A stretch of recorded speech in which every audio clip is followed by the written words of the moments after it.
हाय taurus, कैसे हैं आप लोग। मैं आप लोगों के लिए टैरो रीडिंग लाई हूँ from 10th June to 20th June.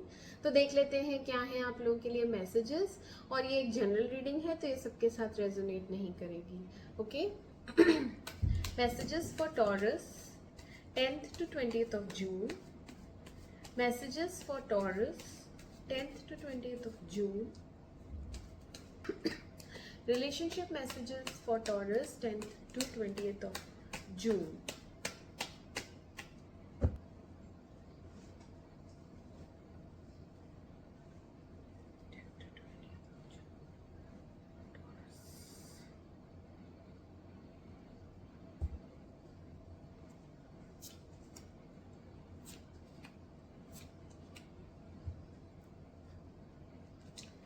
Clarify करेंगे इन्हें। 4 ऑफ सोर्ड्स क्यों आया है? 4 ऑफ सोर्ड्स क्यों आया है?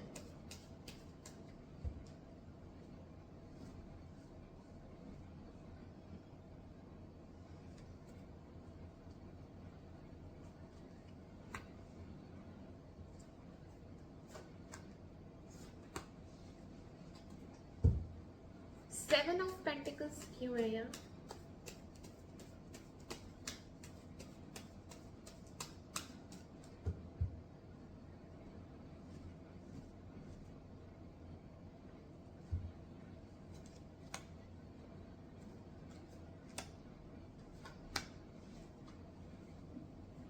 नाइट ऑफ सोर्ड्स क्यों आया है यहाँ?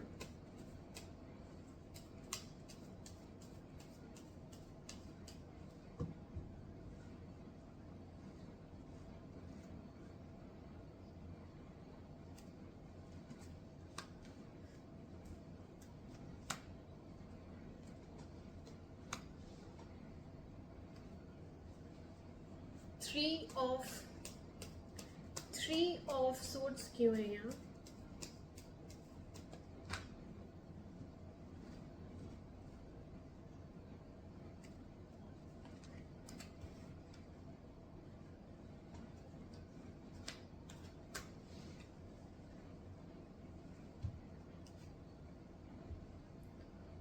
ओके टॉरस, आपकी रीडिंग स्टार्ट करते हैं। क्या हो रहा है यहाँ पे कि आप कुछ तो टॉलरेट कर रहे हैं।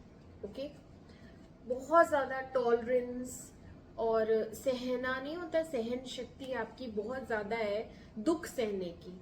क्योंकि यहाँ पे पास्ट की मेमोरीज हैं जो आपको बॉदर करती हैं।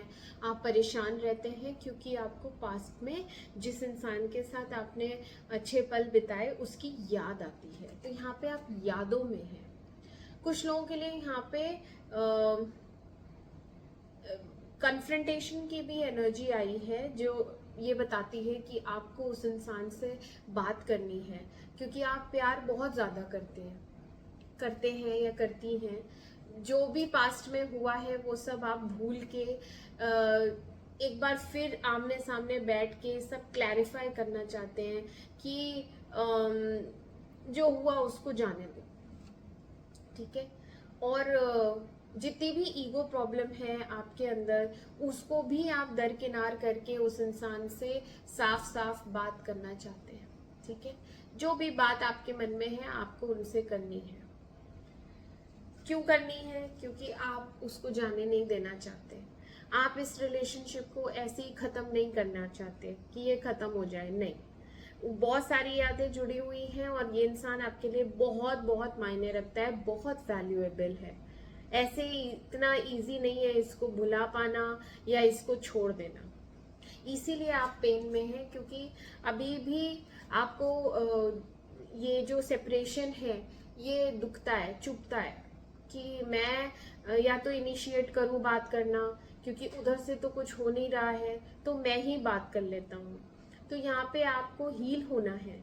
यहाँ पे आप अब इस दर्द से निकलना चाहते हैं तो आप एक ना एक रास्ता तो निकालेंगे ना कि कैसे सॉल्यूशन, कहाँ से निकले, क्या करें।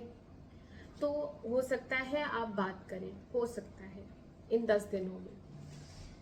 यही आप सोच रहे हो। आप अकेले में बैठ के आराम से ये सब पास्ट की बातें याद करना क्यों झगड़ा हुआ याद करना, क्या बात करेंगे मिलके हम आमने सामने, ठीक है, और उसके बाद क्या होगा, क्या वो समझेगी या समझेगा मुझे कि क्यों हुआ था हमारा झगड़ा, ईगो प्रॉब्लम क्यों है हमारे बीच में इतनी। बेसिकली आपके बहुत सारे सवाल जवाब ये सब आप दिमाग में ना मंथन चल रहा है एक तरीके से।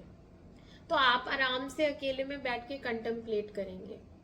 कंटेम्पलेशन यही रहेगा कि एक के बाद एक हम इस टॉपिक पे बात करेंगे, फिर इस टॉपिक पे बात करेंगे, फिर इस टॉपिक पे बात करेंगे, यही चीजें रहेंगी। एंड सिचुएशन आप अपने अंडर कंट्रोल लेके आएंगे। आपके अंदर इतनी समझ है, इतनी बुद्धि है, इतना एक्सपीरियंस्ड है आपको इन चीज़ों का कि आप इस सिचुएशन को भी अपने अंडर कंट्रोल लेके आएंगे।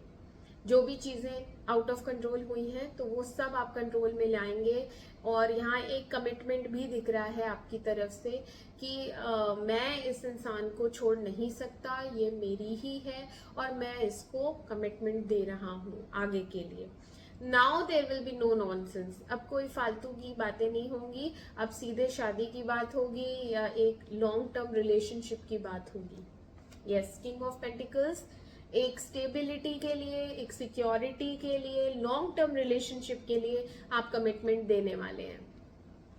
और ये चीज क्यों? क्योंकि आपको इक्वल गिव एंड टेक करना है। जितना प्यार उसने मुझे दिया उतना ही मैं अब रिटर्न करूंगी या करूंगा। So they will be equal give and take. Justice आया है यहाँ पे, डिवाइन जस्टिस है, तो बहुत फेयर रहेगा और ऑनेस्ट रहेगा ये रिलेशनशिप, और इसमें इक्वल गिव एंड टेक रहेगा अब से। यही सब चीजें आपने डिसाइड की हैं, ये आप यहाँ पे अकेले में बैठ के ये सब सोच रहे हैं, ठीक है। मिडिल में क्या हो रहा है? मिडिल में पहले इस रिलेशनशिप में बहुत पैशन था, ऑब्सेशन था, एक डिजायर रहती थी, एक दूसरे के लिए आकर्षण था, एक दूसरे के लिए बहुत प्यार था, ठीक है। बट वो हो सकता है कि सिर्फ फिजिकल लेवल पे ही रह गया, उसमें इमोशनल कनेक्शन बिल्कुल नहीं था। या फिर ये कह सकते हैं कि एक जना प्यार करता था, एक जना नहीं करता था, इक्वल गिव एंड टेक नहीं था। इसीलिए यहाँ पे जस्टिस आया है। हो सकता है आप इक्वल गिव एंड टेक नहीं दे पाए, नहीं कर पाए, और अब आप सोच रहे हैं इक्वल गिव एंड टेक करने का। तो यहाँ पे कुछ डिफरेंसेस भी दिख रहे हैं मुझे।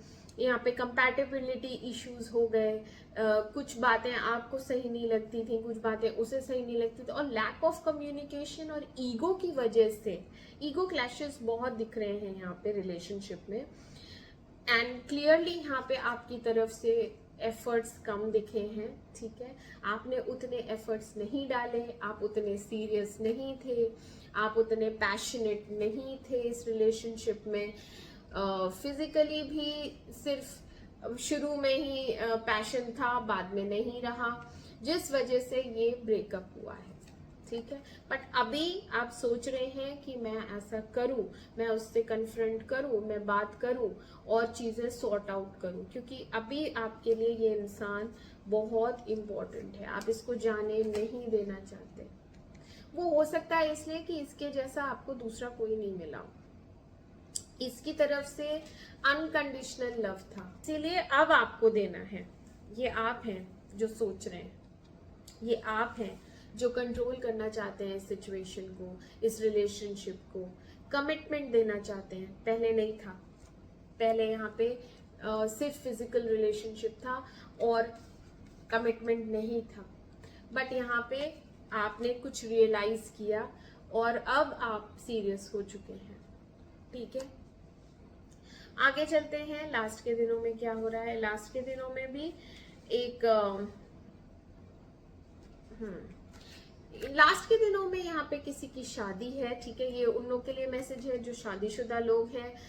ये लॉन्ग टर्म रिलेशनशिप है जो कि स्टेबल है, सिक्योर है, और यहाँ अबंडेंस है, यहाँ पे प्रॉस्पेरिटी है, सब कुछ ठीक चल रहा है। बट आप इमोशनली सेटिस्फाइड नहीं है इस इंसान से। जो भी आपके पार्टनर हैं, आप उनके साथ कुछ लैक करते हैं। यहाँ पे डिसअपॉइंटमेंट्स दिख रहे हैं, यहाँ पे ब्रेकअप दिख रहा है, यहाँ पे ऐसा लग रहा है कि ये शादी टूट रही है, ये शादी लॉन्ग टर्म टिक नहीं पाएगी। क्यों? क्योंकि यहाँ पे इमोशंस नहीं है, यहाँ पे प्यार नहीं है। तो ये कुछ लोगों के लिए मैसेज हो सकता है जो शादीशुदा हैं, और जो लोग शादीशुदा नहीं हैं और सिर्फ अफेयर में हैं, तो वहां पे भी स्टेबिलिटी इश्यूज हैं, वहां पे भी लॉन्ग टर्म कमिटमेंट इश्यूज हैं। नहीं मिल पा रहा है कमिटमेंट आगे के लिए, नहीं है गारंटी आगे की कि शादी होगी कि नहीं होगी, इसीलिए आप दुखी हैं। इनफैक्ट ब्रेकअप की सिचुएशन आ रही है कमिटमेंट की वजह से। और ऐसा क्यों हो रहा है? क्योंकि जो भी पार्टनर है आपका, वो अब उतना पैशनेट नहीं रह गया है, ट्रस्टवर्दी तो ये बिल्कुल भी नहीं है। हर एक से इसका फ्लर्ट चल रहा है, हर एक से अफेयर चल रहा है, कभी कहीं वॉन्डरर है, ये सीरियस बिल्कुल नहीं है। इसको इमोशनली पकड़ना या इसको इमोशन से कोई लेना देना ही नहीं होता है। इसको बस चीजें जल्दी जल्दी करनी है और जल्दी से खत्म करनी है। हश हश में रहता है, इनपेशेंट एनर्जी है, सरकास्टिक भी है, टेढ़ा बोलेगा, कड़वा बोलेगा, कमेंट मारेगा, उस टाइप का ये इंसान है। तो आपको इसके साथ कमिटमेंट रखना भी नहीं है, आप पसंद नहीं कर रहे हैं, आप इससे अब दुखी हो चुके हैं, आपको ये रिलेशनशिप चलाना ही नहीं है, आगे खत्म करना है। तो ये कुछ लोगों के लिए मैसेजेस हैं। और अगर ये शादी है तो इसमें भी बहुत कड़वाहट भर गई है, लड़ाई झगड़े होते हैं, पैशन नहीं रह गया है बिल्कुल, पहले जैसा माहौल नहीं रह गया है, पहले जैसी बातें नहीं रह गई हैं, एक दूसरे को बस टॉलरेट कर रहे हैं। ठीक है टॉरस, तो आप गार्डेड रहेंगे, आप काफी गार्डेड रहेंगे, आप सोचेंगे कि मैं अपने पोजेशंस जो हैं या मैं अपने आप को संभाल लूं, मैं हील कर लूं। तो यहाँ पे हीलिंग रिक्वायर्ड है, इसलिए हो सकता है आप अपने आप को इस सिचुएशन से निकालने की सोचें। बहुत ट्रबल्ड फेज आएगा लास्ट के दिनों में, झगड़े हो सकते हैं हो आपस में पार्टनर्स के, तो वो अपसेट कर देंगे, आपका मूड खराब कर देंगे। जब मूड खराब हो जाएगा तो कुछ करने का मन ही नहीं करेगा, इसलिए आप अपना अकेले में बैठ जाएंगे और फिर उसमें से सैड एनर्जी में से निकलने की कोशिश करेंगे। सैड एनर्जी में अकेले रह सकते हैं, किसी से बात नहीं करेंगे, सोचेंगे कि क्या करें। और मोस्ट प्रोबेबली आप दूसरों के लिए जितना आप करने की सोचेंगे, ऐसा हो सकता है कि आप शो ऑफ करें, आप शो ऑफ करें कि मैं तो ठीक हूँ, मुझे क्या हुआ। आप बिल्कुल भी नॉन एक्सप्रेसिव मोड में रहेंगे और किसी को अपनी फीलिंग्स नहीं शो करने वाली कि मेरे साथ अभी अभी क्या हुआ है, डिसरिस्पेक्ट हुई है, बदतमीजी हुई है, लड़ाई हुई है, या किसी ने मुझे हर्ट किया है, या ब्रेकअप हुआ है।